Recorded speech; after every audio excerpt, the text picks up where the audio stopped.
Hey guys, welcome back. If you're new here, my name is Becca and today I have my November wrap up.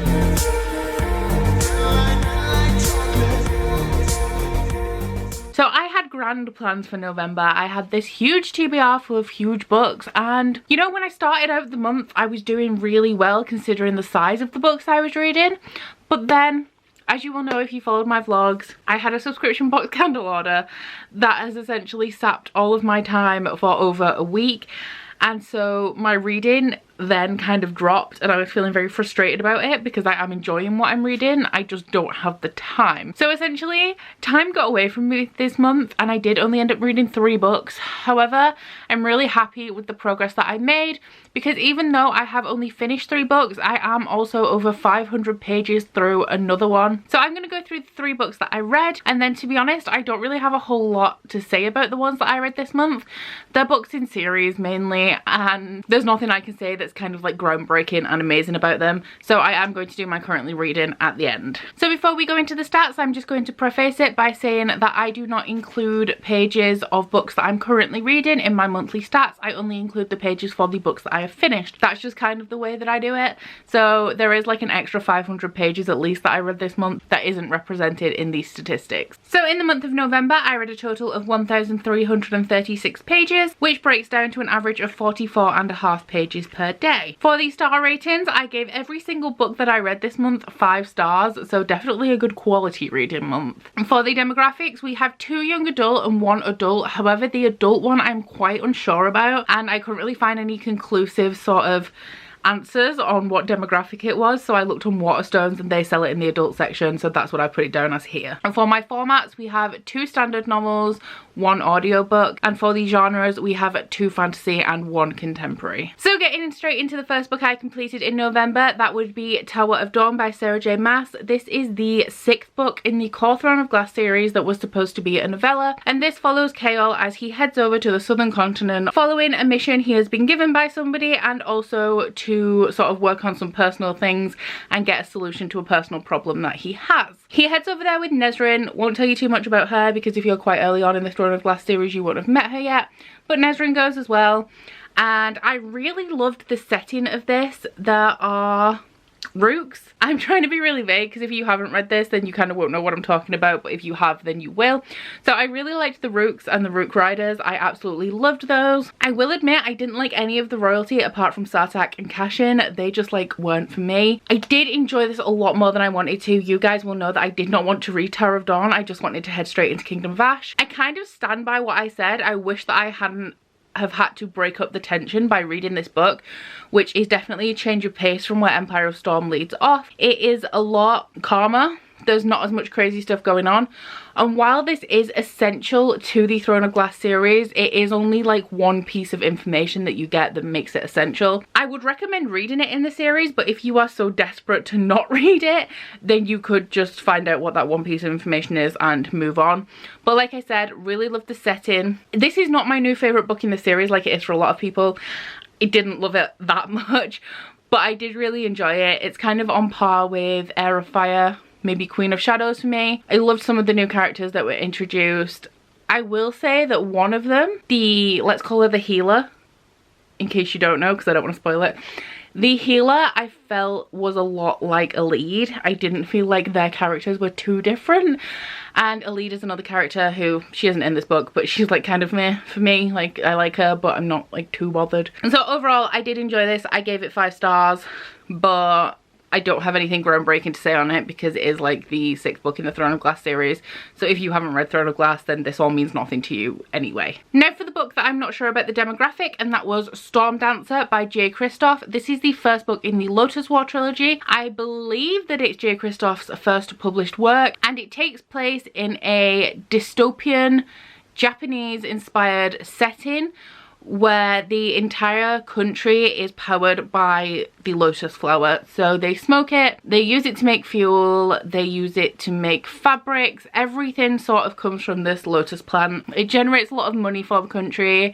It also kind of keeps the population enslaved because everybody is reliant on this plant, and so its production is like a priority. But because of this, the fumes are choking the air, a lot of people are dying from something called black lung, and the country's just not actually doing all that well, and a lot of the animals and plants just don't exist anymore. Everything's extinct. This world is gonna die. So we follow our main character, who is the daughter of the official huntsman for the Shogun. And the Shogun is not great. He's not a great person. He's used to getting what he wants, and on a whim he says that he wants to be the next Stormdancer, which is a band of legendary warriors that used to ride these massive half tiger, half eagle mythical creatures. Now, this is an impossible task because even normal animals are extinct, never mind this big mythical creature that, you know, may not have existed in the first place, never mind know that everything's extinct. So the Shogun sends our main character and her father to go and hunt down this creature and bring it back. They think it's an impossible mission. They don't really know what to do because they're expecting to come back empty-handed, and if they do, they'll die, but if they say no, then they will also die. So they go anyway. Not a spoiler because it says it in the synopsis, but they do find a mythical beast. Now, our main character has the power to talk to animals, and that is something that's kind of outlawed. Like, magic is outlawed. You can be persecuted by this like holy sect. I really liked her relationship with this creature.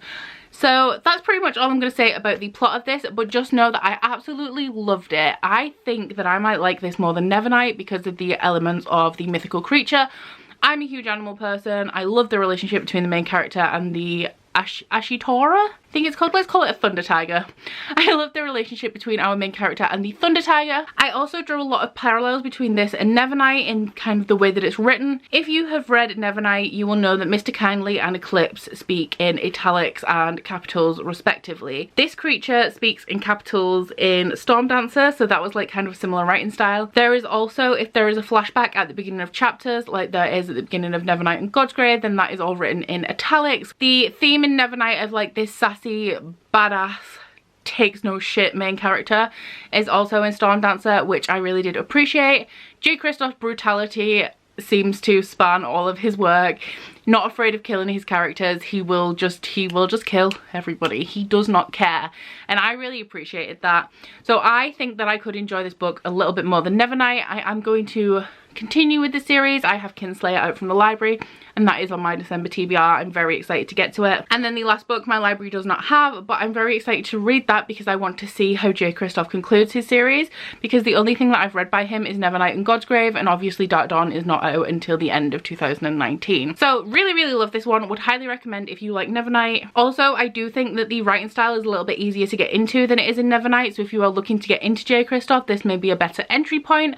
It is a little bit complex at first as you get to grips with the world, especially if you are unfamiliar with Japanese culture, steampunk sci-fi novels. You may struggle just a little bit, but I did find it a lot easier to get into and get to grips with what was going on than I did Nevernight. And then finally, the last book that I read in November is Dancing in My Nutty Pants by Louise Renison. This is the fourth book in the Confessions of Georgie Nicholson series. It is a young adult coming of age contemporary written in a diary style format. I have spoken about this extensively on my channel. It is one of my favourite series from childhood. However, I never did read the last book in the series, and so I'm wanting to do a reread and sort of wrap up this series eventually. I'm listening an audiobook because Louise Renison does actually narrate the audiobooks.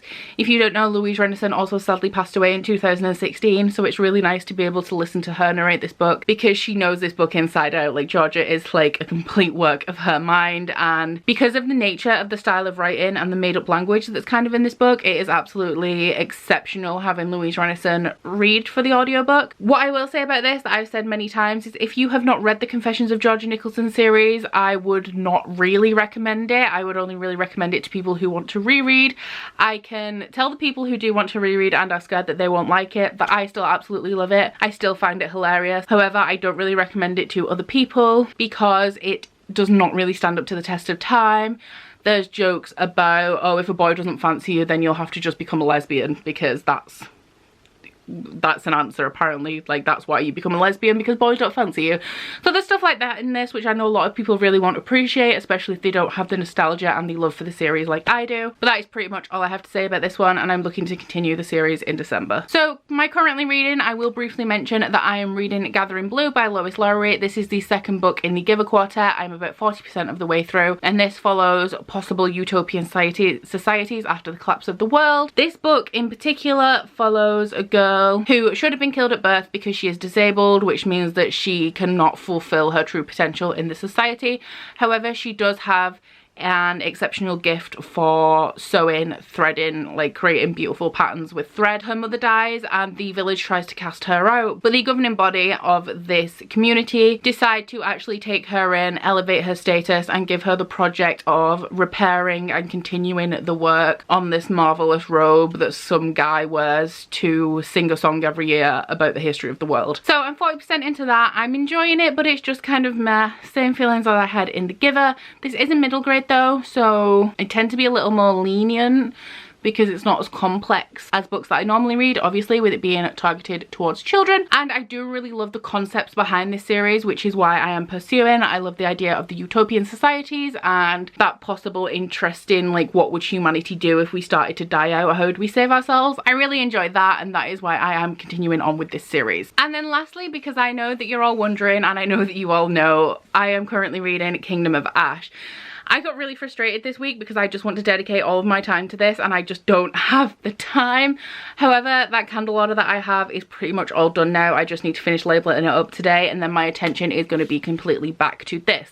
When I have the time to sit down and read it, I'm reading 100 pages at a time, so I know that I can fly through it. I just don't really have the time. Also, side note, I did participate in Tome Topple this month, but I didn't get very far. This was supposed to be the first book I read. Didn't finish it. But I'm on page 549 of this, so I am just over halfway now. I absolutely love it.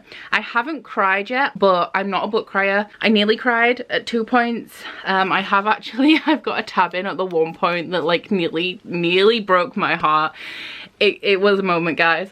But I'm like 550 pages into this. It will definitely be done in December because I'm not starting another book physically until I have finished this one. This requires all my attention. The only reason I'm reading Gathering Blue is because I don't want to take this to work because I cannot devote the time and attention that I want to it in my 30-minute lunch break. So this will definitely be done in December. All you need to know is I'm absolutely loving it. It's fantastic, mind-blowing. It's gonna kill me. Now that I have the time again to sort of read it, I'm back into my like state of recoiling from it in terror. So there's that. So that is everything for my November wrap up. I don't actually anticipate reading too much in December, but although I realized yesterday when I got off work, I only have 3 weeks of work left until I have 2 weeks off. However, they will be 3 of the busiest weeks of my life. So we're gonna see how we go. I don't anticipate that I'm gonna read a whole lot, but I am gonna be taking it easy when I'm not at work from now on.